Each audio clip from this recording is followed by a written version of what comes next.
안녕하십니까. 2022년 1월 7일입니다. 새해 복 많이 받으십시오.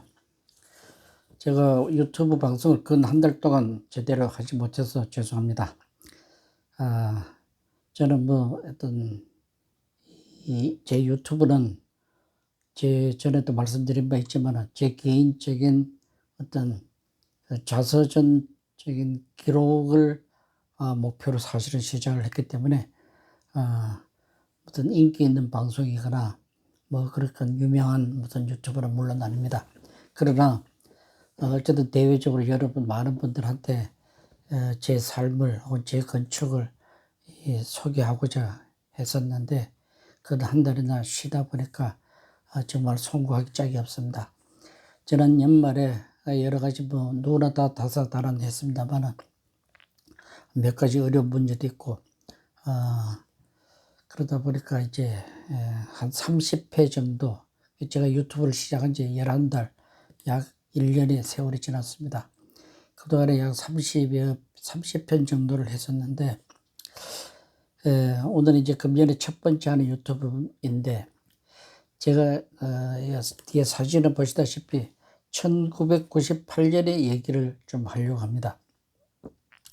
1998년은 여러분들 다들 아시다시피 그해 김대중 대통령이 취임을 하셨더랬죠. 그런데 그 IMF가 1997년 말에 시작이 되어가지고 바로 98년 그 해가 한국 경제를 강타하는 IMF가 본격적으로 시작된 한 해입니다. 누구나 어려울 때였지만은 저 개인적으로는 제가 1986년 20건축을 만든 일에 12년 세월이 지난 다음, 그러니까 12년 동안 저는 나름대로 어떻게 보면 굉장히 짧은 시간에, 그러니까 회사를 만들고 6년이 지난 1992년에 서울 봉천동에 사옥도 짓고, 또 그로부터 단 6년이 지난 동안에 저는 이 92년도에 사옥을 짓던 그 해에는 잘 아시다시피 중국의 최대 건물인 868타워를 국제지명현상설에서 당선되고, 그러니까 회사 창립한 인륜에 비해서는 나름대로 성공적인 설계사무소였다고 저는 스스로 자부를 합니다.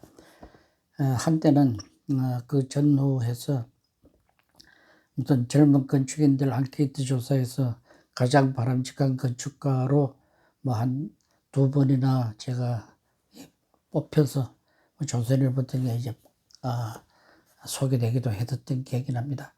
그러니까 나름대로 이제 본격적인 설계 사무소를 시작해서 한 12년 됐을 그해 1998년은 말씀드렸다시피 IMF가 와서 굉장히 어려운 시기였습니다. 제 개인적으로 제가 그 자료를 좀 보여드리려고 하는데, 저는 당시에 20건축 설계사무소 외에 20실업이라고 하는 제 매제가 하는 무역회사를 또 운영하고 있었습니다. 제가 운영한 게 아니라 저는 그냥 여동생 남편이 하는 회사를 옆에서 도와주는 입장이 있었고, 또 20건축을 하면서 거의 동시에 시작했던 20 인테리어 회사가 있었습니다. 그러니까 그 세 회사를 합쳐서 소위 20그룹이다라고 해서 회장이란 말까지 써가면서 어쨌든 제가 92년도 이래 94, 5년 이 무렵에는 중국 프로젝트를 크게 할 때는 그 새로 지어진 사옥에 약 7층 건물에 직원이 한 7, 80명까지 있었더랬습니다. 그러다가 이 1998년이 시작될 무렵에는 약 30여 명 정도로 많이 축소되어 있었지만은, 그런 대로 예를 들어 직원들한테는 점심 식사도 회사에서 직접 밥을 지어서 식당에서 제공도 하고, 아무 말하자면 경제적 불편함이 거의 없었던 성공적인 회사를 운영을 해 나가다가 98년 그해 IMF가 본격적으로 시작되면서 제가 방금 말씀드린 두 회사, 20건축 외에 20인테리어, 그리고 20 실업이 거의 동시에 IMF 여파로 부도를 냈습니다. 근데 이제 제가 뭐 저는 법적인 그 대표도 아니고 아니지만 어쨌든 이 창립했던 저로서는 제가 다 보증을 썼던 회사들이라 부도가 나니까 뭐 당좌 수배권은 그 회사들이 전부 다 이제 법적인 문제가 생기고, 그래서 여러분 그 보증제도라고 하는 게 보증을 서고 나면은 그 모든 책임은 보증인에게 돌아오게 되어 있습니다. 그러니까 당시 제 그때 일기장을 뒤에 일기장을 제가 이제 보여드리겠습니다만, 일기장 표지입니다. 이런 표지에 보시면 앞에 서울 월드컵 경기장을 이렇게 스케치해 있는 것이 표지에 보입니다. 제가 결국은 98년 그해 서울 월드컵 경기장을 당선된 얘기를 하고자 하는 건데, 그 전 스토리를 좀 더 자세히 설명을 하고자 합니다. 아마 몇 번에 걸쳐서 오늘 이 유튜브를 통해서 몇 번에 걸쳐서 98년도, 그러니까 제 스스로 말해서 아마 살아온 인생에서 제가 그때 만 52세가 되던 해였는데 우리 나이로 53세. 그러니까 딱 98년이니까 24년 전이죠.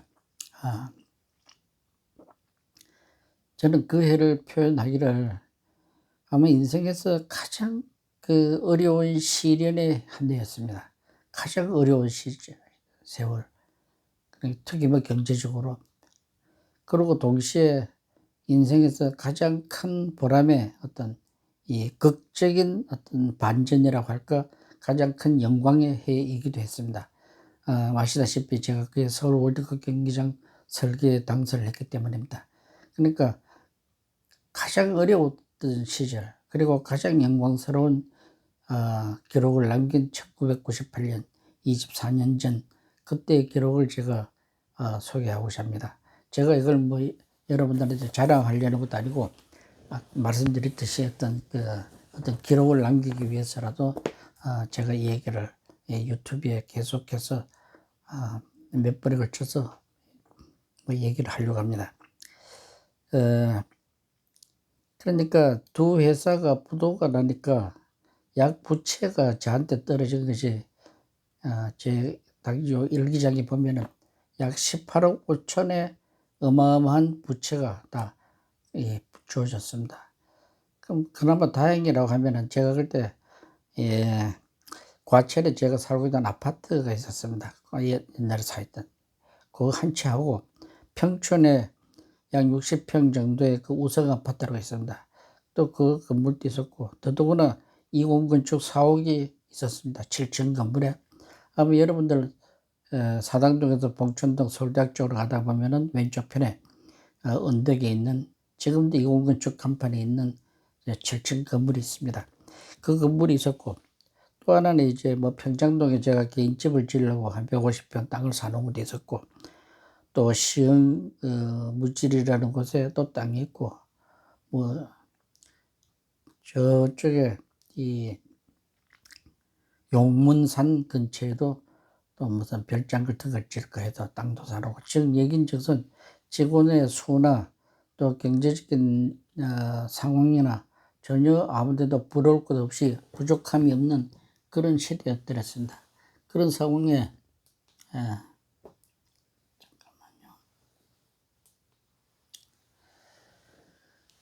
근데 이제 제가 믿었던, 제가 만든 두 회사가 저는 법적으로는 아무 책임도 없는 곳이지만 일단 보증을 썼기 때문에 모든 부채를 떠안게 됐습니다. 바로 이제 그때 1월 17일 날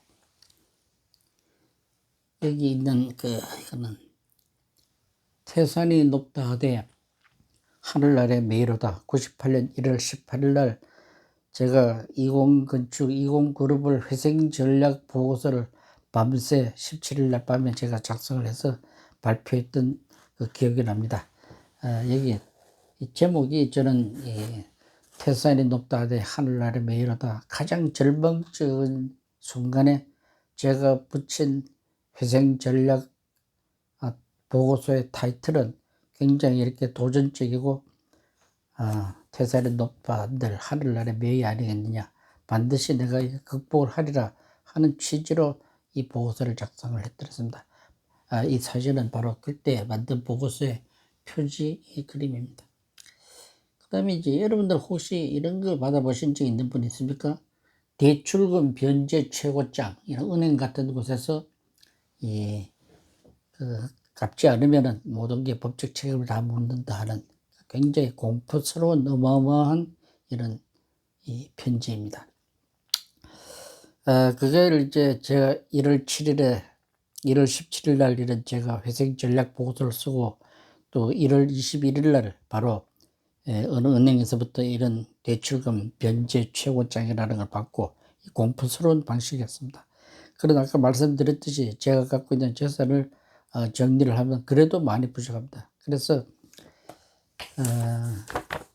이걸 다 팔고 나니까 경매대에 이제 몇 달이 지났죠. 3, 4월이 지났습니다. 다 경매에서 팔고 나니까 아파트 소유 2채나 있던 사람이 올 때 갈 때도 없고, 잠을 어떻게 잘 때도 없고, 회사는 다른 사람이 사가버렸고, 제 빌딩은 그 빌딩에 이제 제가 세를 들어서 건물 전체를 다시 세를 들어가지고 한 층만 건물을 샀는 사람이 쓰고, 저는 다시 이제 그 건물 속에서 건물은 하게 됐지만은 이제 남은 건물이 된 거죠.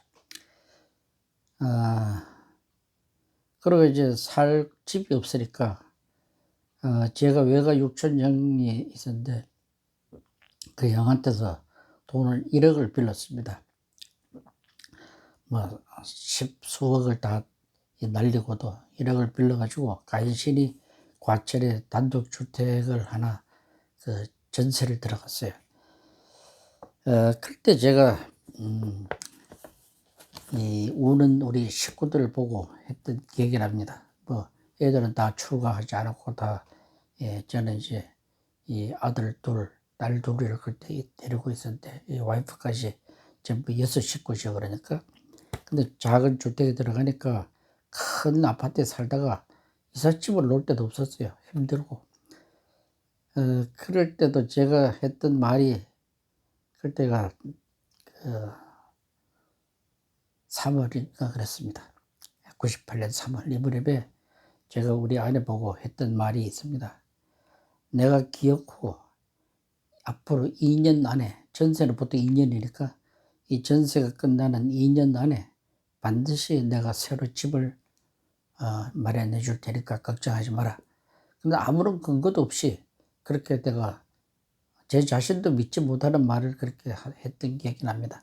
그러나 그 약속은 정말로 정확하게 만 2년 후에 제가 지키게 됐습니다. 그 얘기는 바로 그해, 그 가장 절망스럽던 그해 제가 서울 월드컵 경기장 턴키 현상 설계에서 세상에 아무도 믿지 못하는 상황에서 제가 당선을 돼서 그 문제를 난제를 해결해 나가는 그 과정 얘기를 오늘 지금 시작을 하는 겁니다.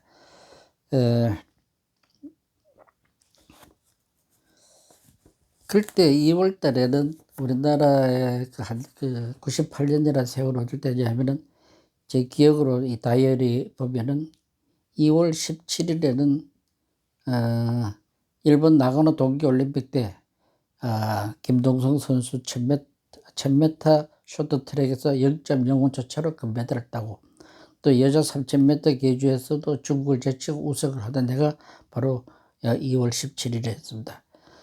그래 2월 25일에 김대중 대통령이 취임하던 날입니다. 바로 IMF를 이제 이기기 위해서 마치 금을 팔게 되고 하던 바로 그 세월이 이제 오는 겁니다. 그때 제가 무슨 이유였는지 2월 20일에 현대건설을 찾아갔었습니다. 그거는 이제 어려운 과정에 큰 건설 회사에 가서 앞으로 있을 어떤 프로젝트, 예를 들어 월드컵도 좋고 어떤 프로젝트든지 간에 도움을 청하기 위해서 거기 선배들이 있는 것을 찾아갔었습니다. 이름을 댄다면 당시 동문했던 이 김희선 정무, 또 김외곤 상무 이런 분들을 만나가지고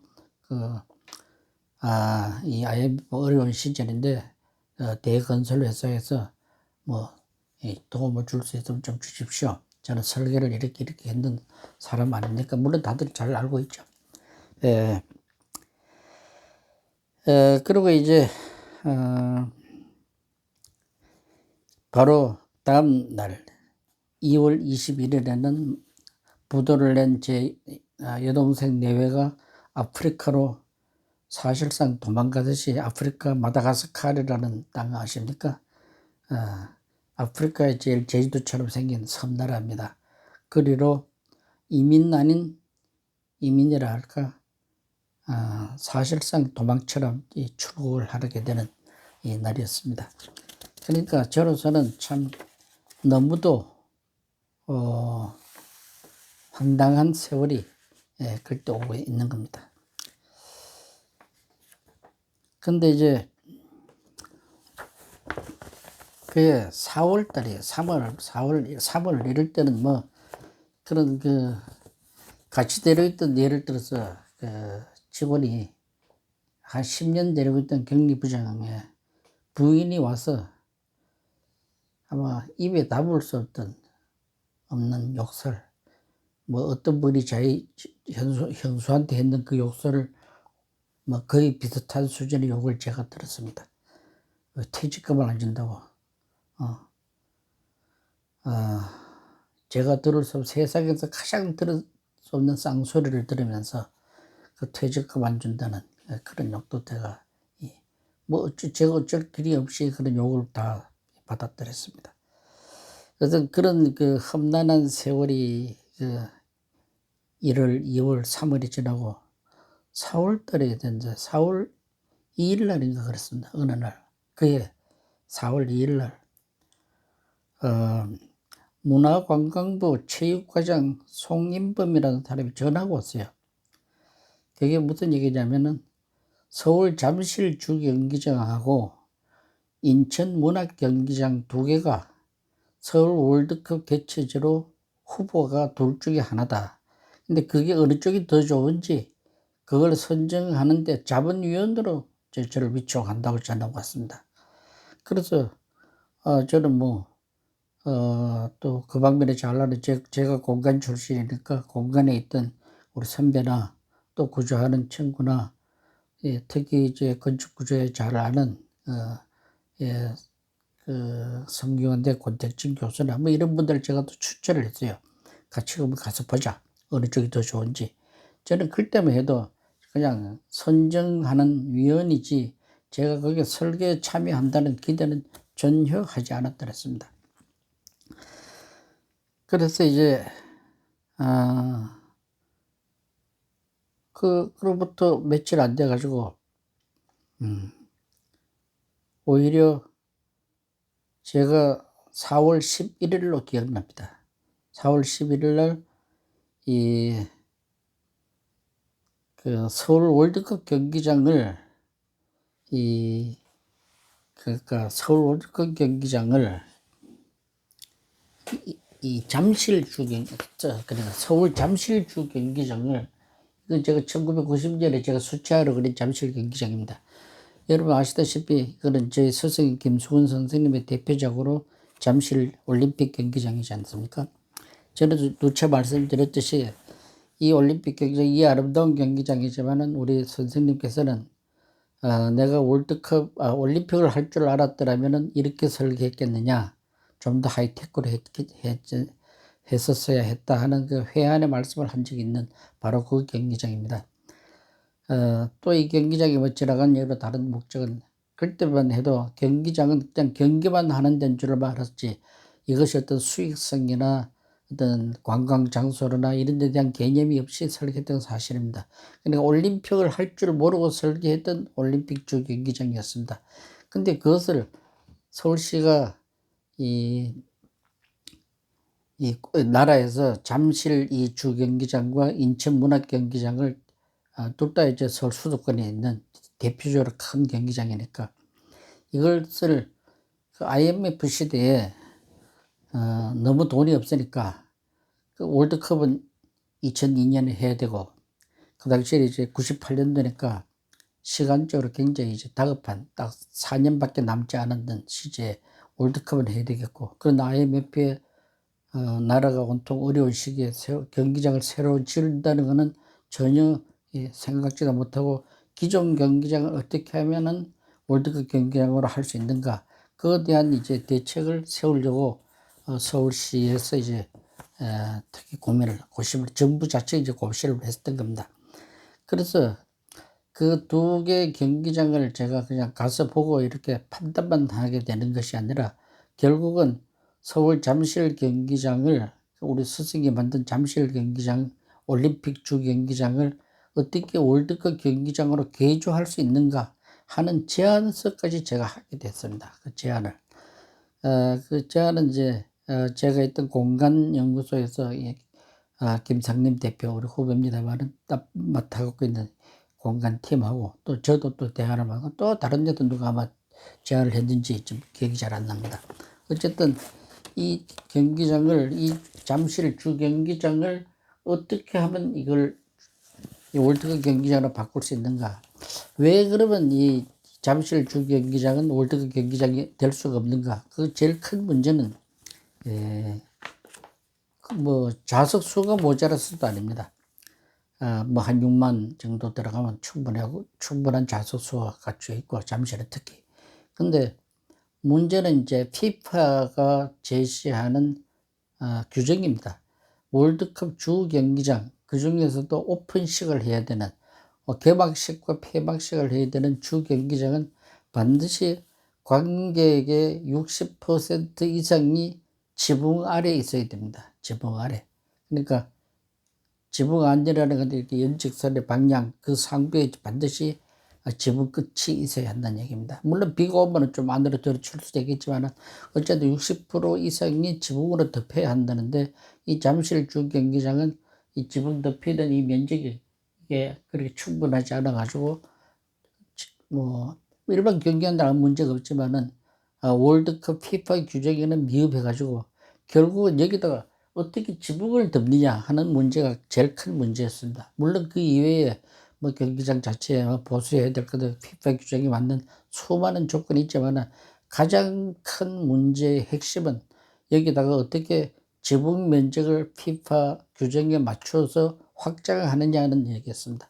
그래서 보니까 제가 있던 그 후배들이 하는 이 공간에서는 여기다가 아치로 이렇게 새로운 구조물을 이렇게 거창하게 양쪽에다 이렇게 덮는 날을, 한번 누구나 그렇게 생각할 수가 많죠. 여기다 지붕을 이렇게 양쪽으로 덮는 날, 이 어마어마한 구조물을 다시 만들어야 되는데, 공간에서는 그런 안을 만들었던 걸로 기억을 합니다. 그래서 저는 바로 그 4월 11일 날 지붕 구조 확장 방안을 바로 밤새 작성을 했습니다. 예. 어떤 컨셉이죠. 개념적으로 이렇게 하면 된다. 그 작성을 해서 이 서울시 별관 11층에서 당시 서울시의 이제 이 진철은 단장한테 그 안을 설명을 했습니다. 그랬더니 이 진철은 단장 우리 한양대 건축가 후배인데, 이분 말씀이 제 안을 보더라면은 이렇게 좋은 안이 아니었더라면은 인천으로 넘어갈 뻔 했습니다. 하면서 너무 좋아했어요. 왜냐면 인천문학경기장은 또, 다 아시다시피 그 장서궁이라는 우리 한양대 건축가 선배가 설계했는 아주 좋은 경기장입니다. 그래서 저희들이 그 인천문학경기장, 그 다음에 잠실 주 경기장을 다 이제 보고, 그 다음에 저는 저대로 12일 날, 4월 12일 날, 이 서울, 그러니까 바로 이 경기장을 어떻게 덮어야 되는지를 제가 이제 안을 내드렸습니다. 그 다음에 이제 13일 날, 4월 13일 날, 그 서울시와 또 인천문학경기장 설계자 관계자들이 두 개를 비교하기 위해서 거기다가 인천문학경기장에 갔습니다. 저는 이제 4월 13일 날 먼저 그 잠실 잠실 이 경기장에다가 어떻게 지붕을 덮어야 하는지 하는 안을 제가 꼭 보여드리겠습니다. 그 안을 브리핑을 하고, 그 다음날 이제 오후에 다시 문학경기장도 가서 우리 장성훈 선배가 또 문학 경기장을 어떻게 개조할 수 있다 하는 걸 브리핑을 도식시에 들었습니다. 굉장히 나라에서는 굉장히 긴급한 사정이었습니다. 이제 월드컵은 4년밖에 안 남았고 또 새로 지을 돈은 없고 이 둘 중에 어느 쪽을 어떻게 덮어야 되는지 그 방안이 서지 않았던 겁니다. 그래서 저는 13일에 발표를 했지만은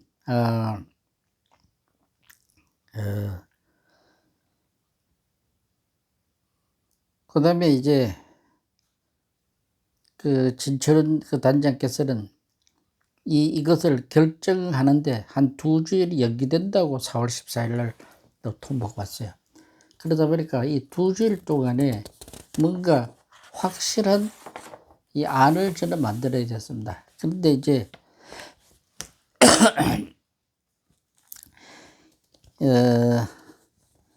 당시 저는 서울신문 뉴스피플이라는 곳에 정기적으로 칼럼을 쓰고 있을 때입니다. 그달 그해 제 안은 이미 MBC에서 제 안이 이렇게 TV 방영도 되고 또 뭐 거의 제가 만든 안이 거의 서울시에서는 이걸로 가야 되겠다는 방침이 거의 굳어져서 당시 강덕기 시장 대행께서 그걸 TV에서 제안을 갖고 TV에서 MBC였던가 방송사 전체가 아마 중계 방송을 해서 잠실 경기장을 이렇게 개조한다는 게 TV에 소개까지 되고 했더랬습니다. 그러다 다 확정적인 아닌 상황인데 저는 그러나 이제 그걸 하기 위해서 안을 제가 개념적인 안은 다 만들었더랬습니다. 만들었지만은 그 안이 이런 안이었습니다. 아까 보시다시피 여기에 잠실은 이 콘크리트 기둥이 이렇게 80개, 80개가 있습니다. 8개, 82개, 80개로 기억을 있는데 이걸 아까 말씀드렸듯이 이 경기장을 공간에서는 이렇게 지붕을 이렇게 덮고 이쪽에도 이렇게 거대한 구조물을 새로 만들어 덮는 안을 그렇게 해서 이만큼 이 지붕 면적을 확장하는 이 제안인데 저는 이제 보시다시피 기존 이 건물 외벽에 들어가면 기존 지붕이 요 점선으로 돼가 요만큼 덮여져 있습니다. 그래도 요만큼만 더 덮으면은 60% 되는데 요만큼 기둥을 더 덮는 안을 여기다가 천으로 멤브레인 천으로 덮는 방법을 제가 제안을 했다고 합니다. 그러자니까 이거는 멤브레인 천으로 덮으려면은 케이블을 구조를 전부 잡아당겨 가지고 이 기존 스트럭처, 기존 콘크리트에 새로 지붕을 만드는 게 아니라 기존 콘크리트를 이용을 해서 거기서 케이블을 잡아당겨서 이렇게 지붕을 덮을 수 있는 안을 제가 제안을 했다고 합니다. 그래서 이제 그 컨셉이 바로 이런 겁니다. 이런 잠실 경기장 이 콘크리트 구조물이라면은 여기 지붕 여기까지 이렇게 덮여 있습니다. 예, 지붕이 이렇게 덮여 있는데 여기서 이만큼 약 실질적으로 여기서 약 20m 정도만 더 높으면은 이 피파 규정에 맞는 이 좌석수를 거의 다 커버할 수 있는 이 지붕을 다 덮을 수 있는 안에 나옵니다. 그러나 이 20m를 기존에서 여기 확장할 수는 도저히 없는 겁니다. 그래서 제가 허공에다가 기둥을 세워서 여기다 지붕을 덮는 이거는 제가 이미 올림픽 체조 경기장을 할 당시에 이런 구조 개념 방법으로 체조 경기장을 설계한 경험이 있으니까 뭐 국내에서나 또 심지어 다른 나라에서도 이런 구조 개념을 디자인할 사람은 뭐 거의 찾기가 어려웠을 겁니다. 저는 이제 그런 경험이 있으니까 이런 방법을 제안을 했던 겁니다. 이런 제안은 했지만은 제 혼자 이렇게 해가지고 된다 안 된다 하나 확신을 할 수 없지 않습니까? 그래서 제가 지난번 유튜브에서 누차 방송했던 그러니까 체조 경기장을 할 당시에 세계 최초의 멤브레인 건축 체조 경기장 여러분 아시다시피 제가 누차 설명했습니다만 경기장 안에 이런 기둥을 여러 개를 아일랜드 기둥입니다. 기둥을 세워가지고 그걸 전부 케이블로 잡아당겨서 경기장 전체를 지붕으로 덮는 세계 최초의 케이블 돔 공법을 했던 것이 올림픽 체조 경기장입니다. 근데 그 공법에 대해서 제가 배운 대로 제가 여기다 허공에다 기둥을 세워서 이 기존 콘크리트가 다른 게 있어요. 여기 케이블을 잡아당겨서 여기서 이만큼 면적을 더 약 기존보다가 20m 이상 이렇게 확장해 나갈 수 있는 이 가장 획기적인 방법을 제안을 했다고 합니다. 그러나 이런 제안은 제가 구조적으로 저는 판단을 한 것이지 이것이 확실을 하기에는 이 가이거 같은 세계 최고의 이런 멤브레인 건축에 특히 이런 텐사일 구조, 그러니까 케이블 돔을 직접 창의하고 그걸 또 직접 실행한 먼저 설계는 제가 했습니다만 그런 미국의 데비드 가이거 팀이 아니면은 이것을 해석하기 곤란하다 해서 바로 저는 저 계약을 한 번도 없지만 이 가이거 측에다가 의뢰해서 이 단면을 다 만들었습니다. 그래서 만든 것이 이게 가이거 팀에게 보내는 그 당시에 그 제안서입니다. 이 제안을 할 때. 그때 그 데비드 첸이라는 사람과 더불어서 대만 사람인데 데비드 첸은 제가 모두 케이블을 대고 케이블을 어떻게 잡아당기고 하면은 어떤 식으로 한다. 그러니까 이것은 뭐 당시 다이어리에서도 이 세상에서 뭐 말하자면 지구상에서 이 제 유춘수가 아닌다면 누가 이렇게 획기적인 구조적인 대화를 만들 수 있겠는가 자신을 갖고 저는 디자인을 해서 그 가이거 팀에서 이거 승인을 받게 됩니다. 기가 막힌 아이디어다. 당신이 이 아이디어로 충분히 우리는 좋은 지붕 구조를 여기다가 손쉽게 만들 수 있다 하는 이 확답을 받습니다. 그리고 확답을 할 때 그 사람들은 기존 콘크리트의 이런 자료를 다 받아가지고 여기다 케이블에 이 텐션이 얼마나 걸리는지 그걸 다 계산해서 저한테 답을 주는 그 작업을 제가 그때 4월 말까지 아주 긴급하게 이 설계를 계속해서 해나갔습니다. 저는 그때 제가 이 IMF 어려운 시기에 정말 월드컵이라고 하는 이 어마어마한 이 프로젝트를 스승이 만든 올림픽 주경기장에 제자인 내가 이 월드컵 경기장으로 탈바꿈한다. 그렇다고 스승의 작품을 훼손하는 게 아니라 그 조약을 그대로 두고 그 구조물을 이용을 해서 거기다가 21세기 아시아 최초의 월드컵 경기장을 어떤 하이테크 건축으로 이렇게 바꿀 수가 있다. 저는 굉장히 흥분했었습니다. 이게 하늘이 나한테 정말 월드컵이라고 하는 이 어마어마한 기회를 주는구나. 그 다음에 다시 말씀드려서 이 어려운 IMF 시대에 일이 없을 때 또 더더구나 이 스승의 작품을 그걸 잘 보존하면서 새로운 21세기의 어떤 월드컵 경기장으로 만들 수 있다는 어떤 희망에 부풀어서 이 디자인을 하면서도 저는 매일 정말 감사한 마음으로 이 스케치를 해 나갔다 했습니다. 네.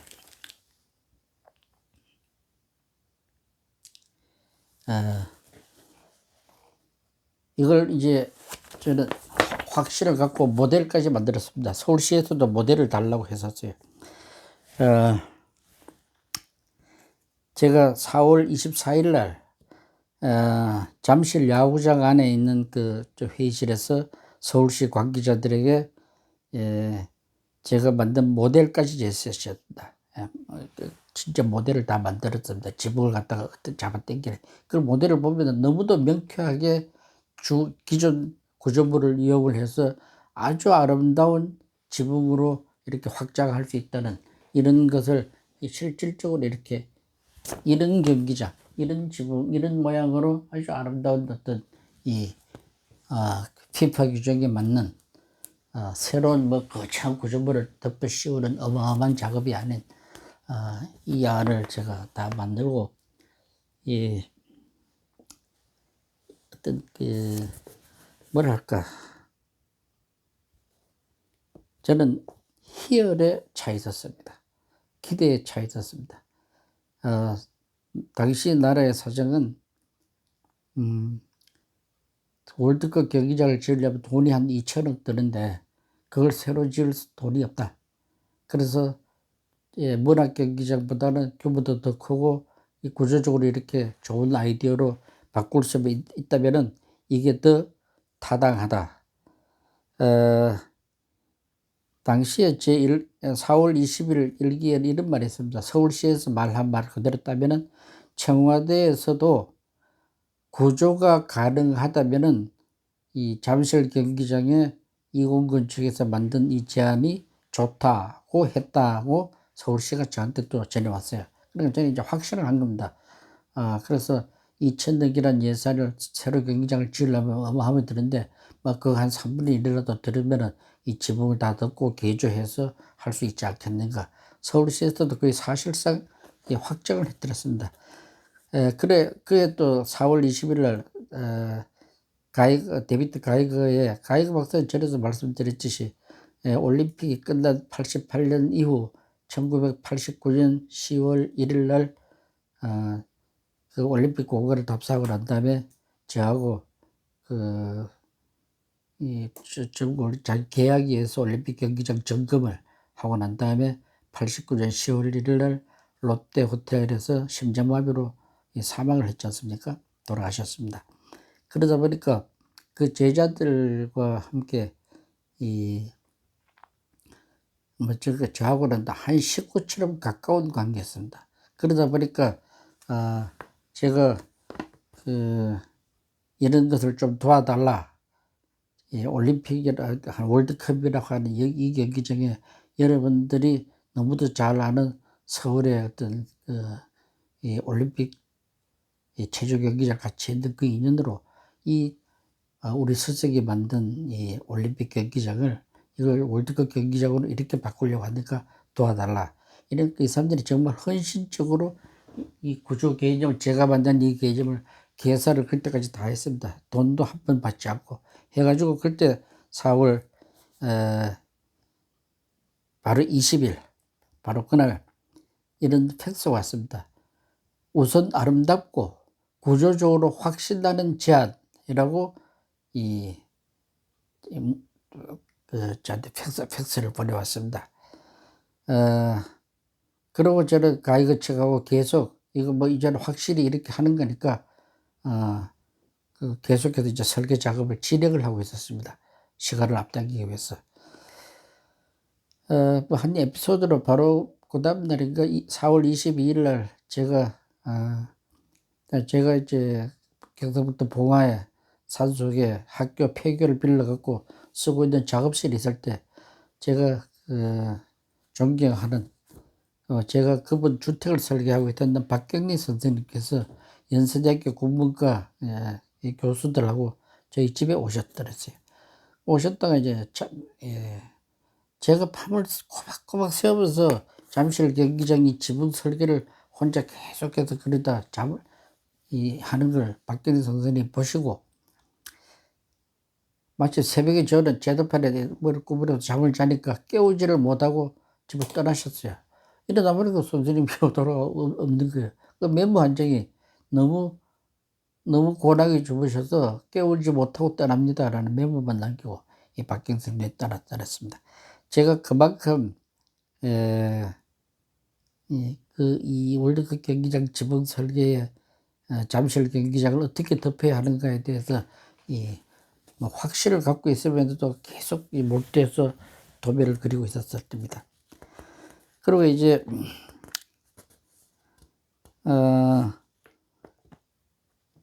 4월 24일 날은 MBC 측하고 MBC TV에다가 인터뷰를 했습니다. 서울 월드컵 경기장은 바로 이 잠실 주 경기장을 이런 형태로 바꾼다. 제가 모양까지 해서 모든 설명을 다시 다 하고, 그 다음에는 제가 정기적으로 쓰는 그 서울신문사의 그 뉴스피플이라는 잡지에 제가 또 칼럼을 썼습니다. 거기는 제목이 서울 월드컵 경기장 개막식은 어디로 가는가라는 제목의 글을 썼습니다. 그 어디로? 그는 잠실 주 경기장을 내가 이렇게 설계 변경해서 한다. 그때는 굉장히 확신에 찬 때였습니다.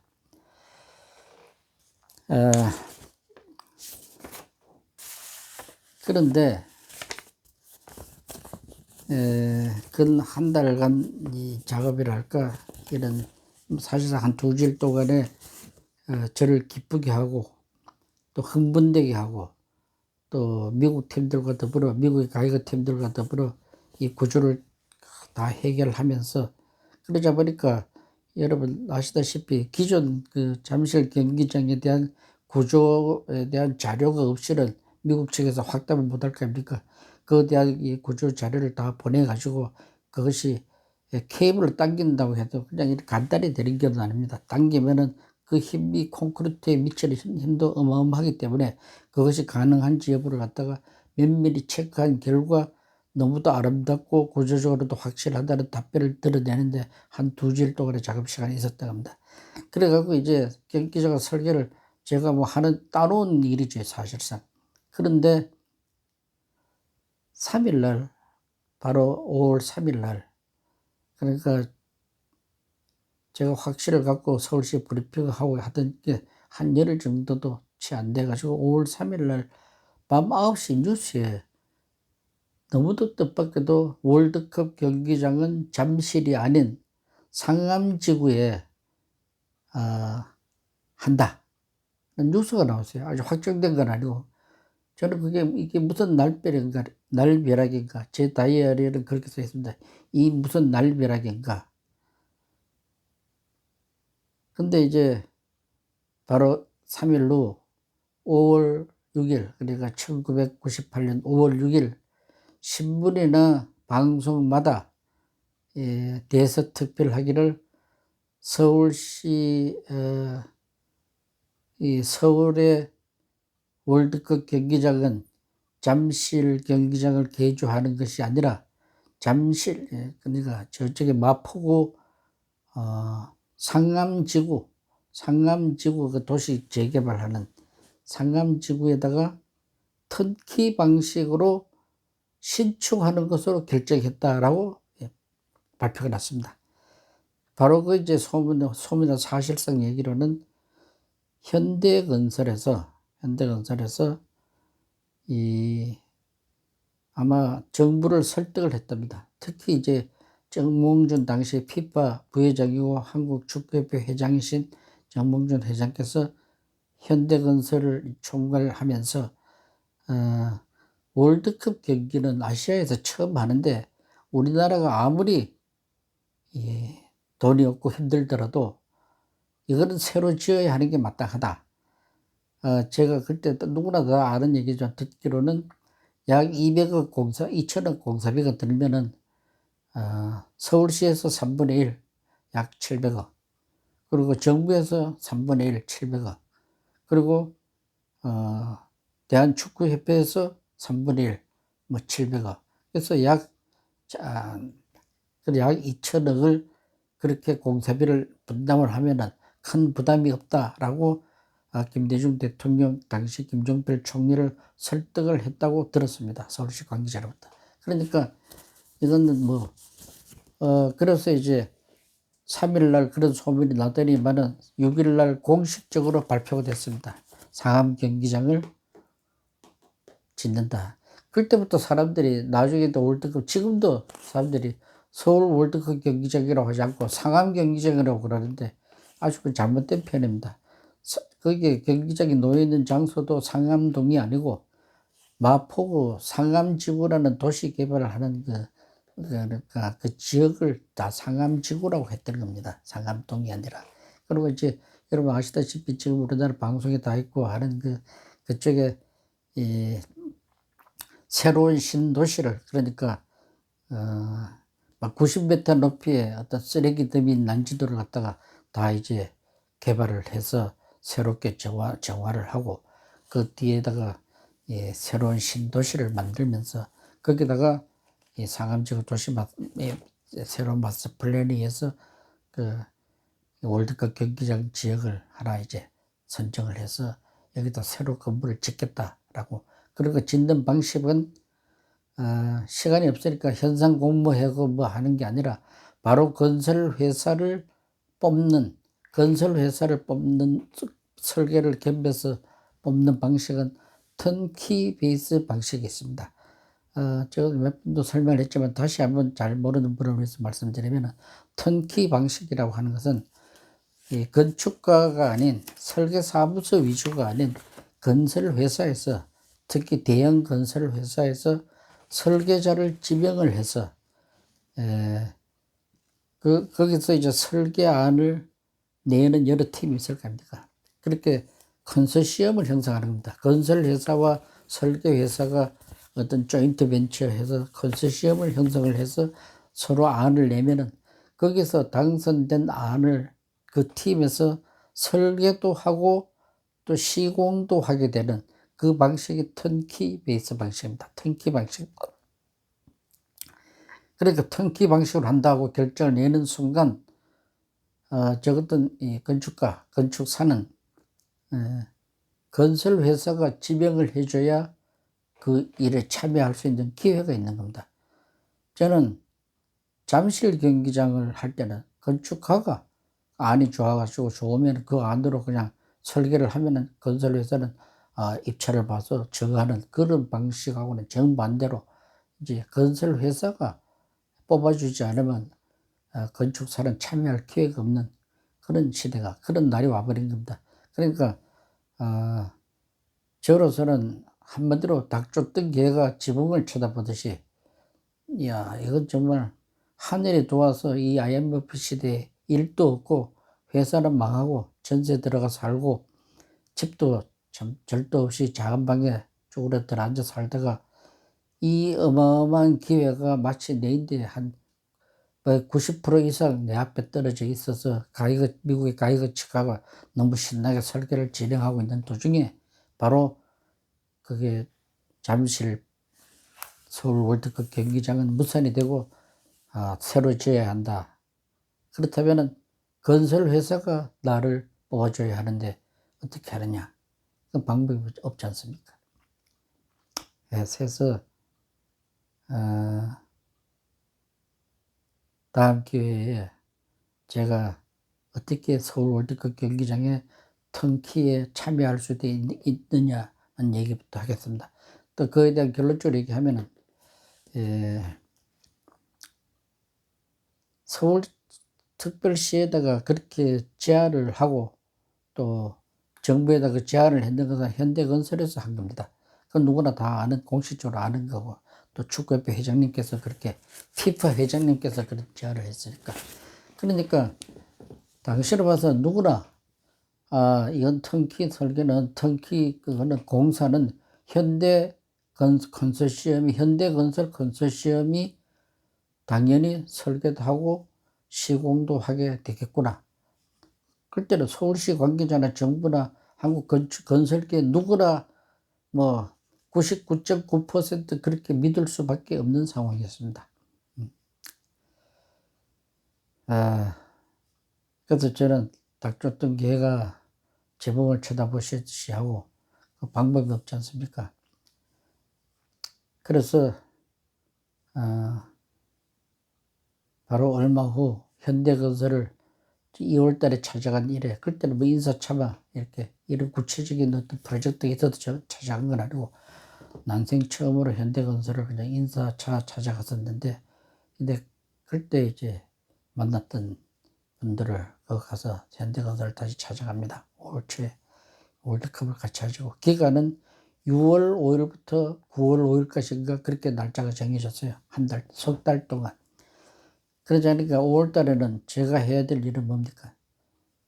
저하고 같이 조인트 벤처를 같이 묶을 수 있는 건설 회사가 저를 지명해 줘야만이 저는 설계에 참여를 할 수가 있는 겁니다. 근데 이제 그 팀들을 다 짜게 되고 저를 지명한 회사는 아무도 없었습니다. 현대건설을 찾아갔을 때 그 당시에 저 선배이기도 한 분이 책임자입니다. 이 프로젝트의 전무였죠. 그러니까 그때 이미 현대건설은 누구나 거기 현대건설을 할 걸로 알다 보니까 한국의 대건설 회사들은 아무도 독자적으로 팀을 짤 생각을 하다가 다들 포기하고 현대에다가 컨소시엄으로 거기에 말하자면 이제 지분으로 다들 참여를 하게 됩니다.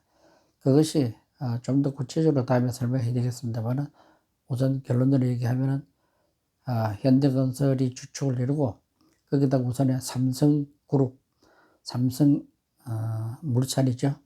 그 삼성에는 제일 큰 건설 회사가 3개가 있습니다.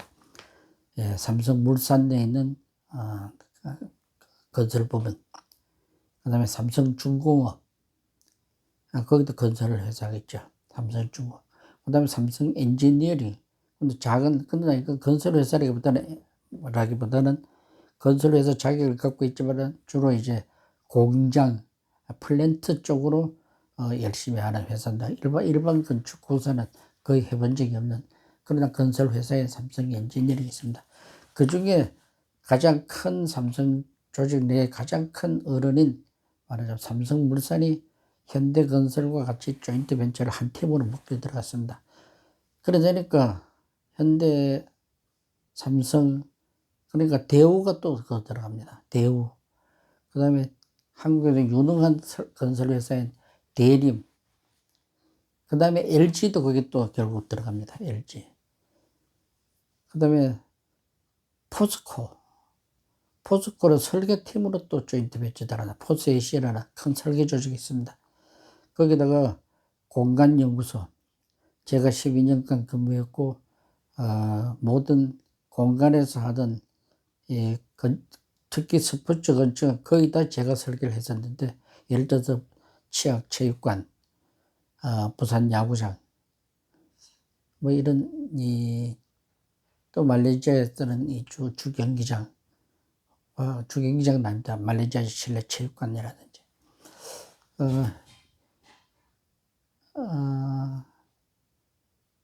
거의 제가 공간에서 스포츠 건축을 다 담당을 했었는데, 물론 이제, 훗날 부산 월드컵 주경기장이 되는 부산 사직 운동장을 제외한 부산 야구장이라든지 이런 것은 제가 다 설계를 했던 것인데, 바로 그 공간팀과 현대건설이 또 조인트 벤처를 했다는 거예요.